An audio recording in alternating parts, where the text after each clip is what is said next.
Le vieux père, notre tonton, Hustle Hard, a tenu à clarifier certaines choses. Voici ce qu'il a dit. Il a déclaré qu'il souffrait d'épilepsie. Je souffre d'épilepsie. Je ne prends pas de drogue. Je suis un père je suis un père épileptique et je souffre depuis des années. Pardon. Ce que vous devriez faire, c'est me respecter. Si tu ne me connais pas, ne parle pas de moi. Je suis wow! Je suis épileptique et je dois prendre 5 comprimés par jour. Je t'en donne un, on verra bien. Vous, c'est chaud, hein, ceux qui prennent des médicaments pour ça. C'est hard, force à vous. J'exige le respect car personne ne t'a insulté. Parfois, je marche dans la rue, je me suis fait voler à maintes reprises et à cause de ma maladie, on abuse de moi. Respectez-moi si vous ne me connaissez pas. Lamine Yamal se bat sur le terrain pour sa famille, pour son père, pour sa mère, pour son frère, pour sa soeur, pour sa grand-mère. Mais que vous veniez dire ce type est drogué, je ne dirai pas ce que vous prenez. Je ne suis pas drogué, je suis un père de famille qui souffre depuis des années. Désolé pour la lecture bancale, mais si il y a Lamine Yamal actuellement, c'est parce qu'il était là pour se sacrifier, pour ramener toute sa mif du Maroc. Faut pas l'oublier ça.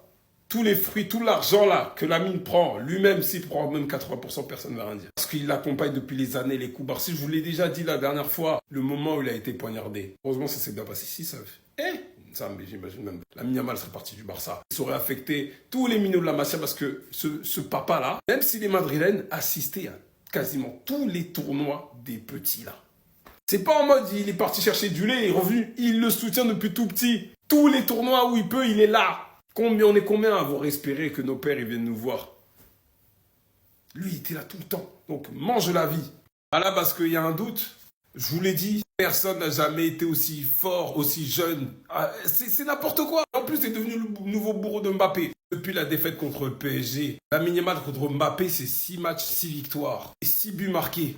Moi, je dis Hagra. Clairement, parce que ce soir, c'était ça. Même s'ils sont revenus à 5-4. Arrêtez de nous faire croire, de nous faire vendre que Lamine Yamal est bon depuis la fin de saison. Alors qu'il a été bon contre l'Inter, contre le Bayern, contre le Real décisif, contre Benfica, contre Dortmund, contre l'Atlético, le but du 3-2, contre... bref, trop d'équipes en fait. Donc arrêtez. En tout cas, vieux père Laporta, pardon. Pardonne-le. Pardonne-lui. Pedri, il a eu droit à son petit but. Bref. Pardonne-lui parce que c'est trop fort. L'Espagne, c'est trop fort. Même Hussein, c'est trop fort en fait. Bref. Oh non. En fait, c'est devenu l'unité de mesure, donc tant mieux pour nous. Est-ce qu'on a déjà vu un gars mineur être meilleur passeur en Liga, par exemple? Non. En fait, ça me fume parce que vous agissez comme si vous n'avez pas regardé les matchs alors que vous avez vu tout ce qui s'est passé cette saison, meilleur dribbleur des 5 grands championnats, etc., etc. Donc, s'il vous plaît. Hop, c'est tellement faible qu'il n'a même pas eu besoin de mettre de déclat, juste une photo. Il a fait de mieux encore. D'ailleurs, on va vendre l'anglais comment, toi, Lamine Yamal, toi aussi, comment tu fais les choses, là? Ce que tu as fait aux défenseurs, ce que tu as fait à Théo Hernandez.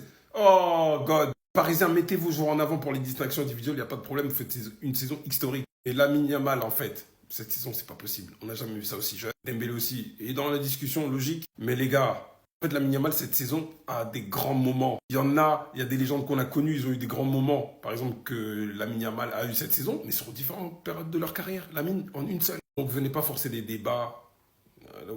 Voilà. Pour revenir sur l'équipe de France, Deschamps, il faut partir. Vieux père, il faut partir. Parce que Mbappé, oui, c'est discret tout ça, hein. Dictateur, tout ça, tu le suces bien. Mais sachant que tu as appelé Cherki pour l'empêcher d'aller en Algérie, lui-même t'a montré pourquoi il est bon. C'est une dinguerie son entrée. En fait, vous, je sais pas. Je sais pas. Il y en a, ils ont le syndrome de Yamal. Vous savez ce que c'est? Le fait de le comparer à chaque fois avec un autre joueur. Vous savez ce qui ressort là? Cherki plus fort que Yamal. Mais les gars, à un moment donné, allez vous faire soigner, les gars. Vous cherchez constamment un mec qui peut rivaliser avec Yamal. Il n'a pas d'égal. Il est tout seul pour l'instant, Yamal. Il n'a pas de concurrent. Des joueurs comme Cherki, ils n'ont rien demandé.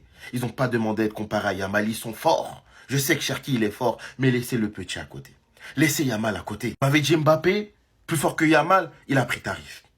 Il a pris tarif. Il gagne pas contre Yamal. Il gagne pas contre l'Espagne. Il gagne pas avec le Real. Vous m'avez dit Doué, Dembélé, Olysée. Regardez les notes de match. Ils ont pris tarif aussi. Mais vous voulez quoi de plus? Vous voulez quoi de plus, les gars? C'est le meilleur joueur du monde. Et son rival, il n'est pas encore né. Le rival logique de Lamine Yamal n'est pas encore né. Donc, s'il vous plaît, laissez mon gars Cherki tranquille. Il n'a rien à voir dedans. Il veut même pas être dans les débats. Et au passage, je vous le dis, hein, il sera ballon d'or que vous le vouliez ou non.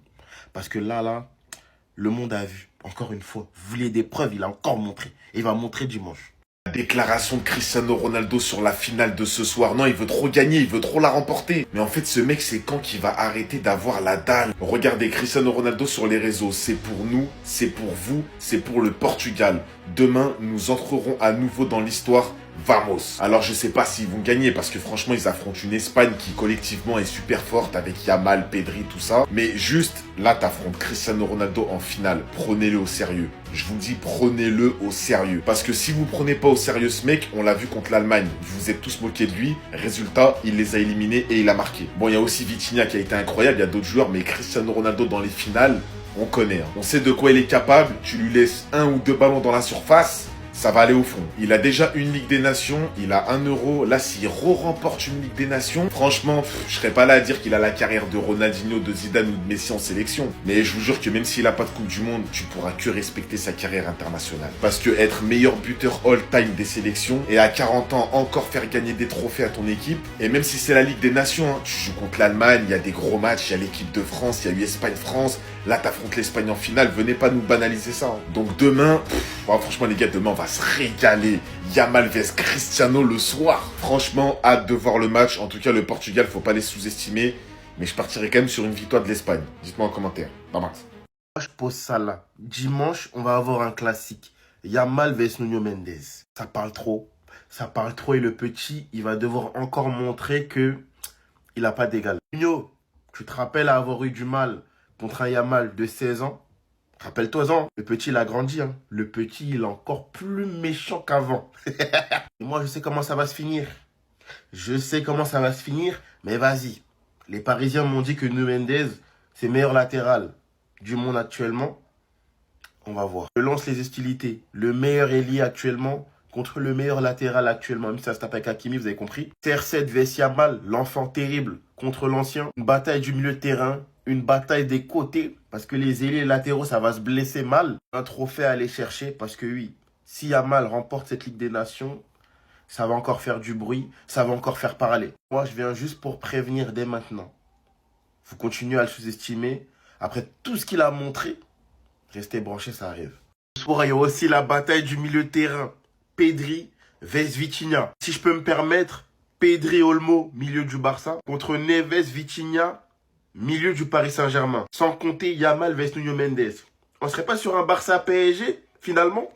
Parce que là, c'est vrai. Là, c'est des équipes qui sont bons au milieu de terrain. Ce sera pas un match comme Espagne-France. Ce sera un match où il y aura énormément de duels. Sur les côtés, au milieu. Il y aura aussi un Fabian Ruiz qui sera normalement titulaire. C'est une finale du côté de l'Espagne. Une petite touche parisienne à ce milieu-là. Et un Bruno Fernandes de l'autre côté. Donc, les gars, la bataille du milieu de terrain va décider l'issue du match. L'équipe qui aura une meilleure maîtrise au niveau du milieu, pour moi, aura un avantage sur l'autre. Maintenant, c'est quand même le domaine à l'Espagne, donc je les vois remporter le duel dessus. Maintenant, cette équipe portugaise, elle a des atouts au milieu de terrain qu'elle n'avait pas avant.